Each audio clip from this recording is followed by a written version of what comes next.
Hello everyone, welcome back to Sunday Live Show. Thank you so much guys for tuning in. Indaba ezibuhlungu bakithi ukuthi Akasekho Emhlabeni usisi unobuhle Uphongo Ngcobo obaziwa kakhulu la ku social media ngokuthanda ukucula amaculo egospel. Uphongo ubebonakala ecula emngcwabeni, ecula ezinkonzweni, aphinde futhi abonakala ecula la kuhlangene khona abantu abangani bakhe, ihlobo zakhe nomndeni wakhe noma abantu ekade phila nabo bezwakala secula amaculo egospel bemvumela.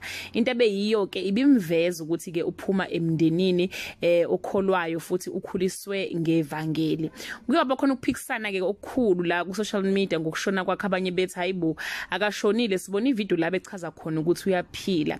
Ngokemthombo ke ethembekile leyo video ivideo yakhe endala yenza ngabo 2021 mabesho. So today guys bekuyilanga lakhe ke lokuthi ayofihlwa aye endaweni yakhe yokugcina la ancatshelwe khona eChesterville.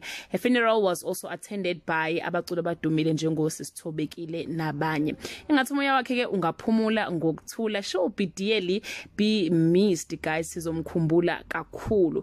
If you remember her, to leave your comment below and share ukuthi ke umazi ecula liphiculo. My first encounter mina with her wayecula undinike amehlo ndikhangele phezulu ezulwini. Bye.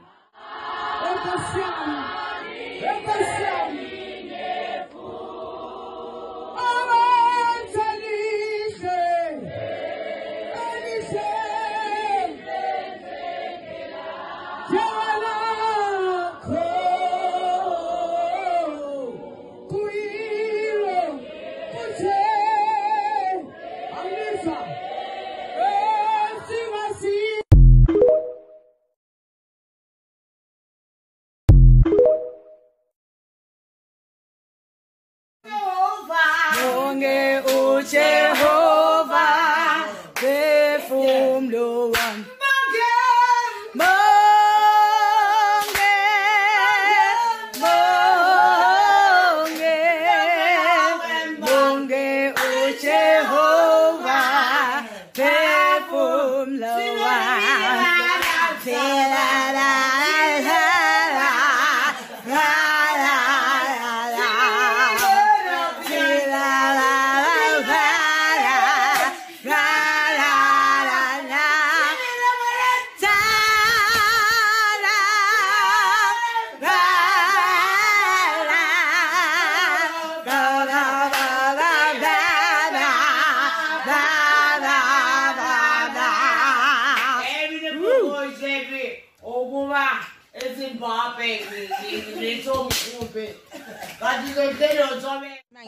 Ngikhokhele bawo usudiko woza Uphongo ngikhokhele mali wami ezithi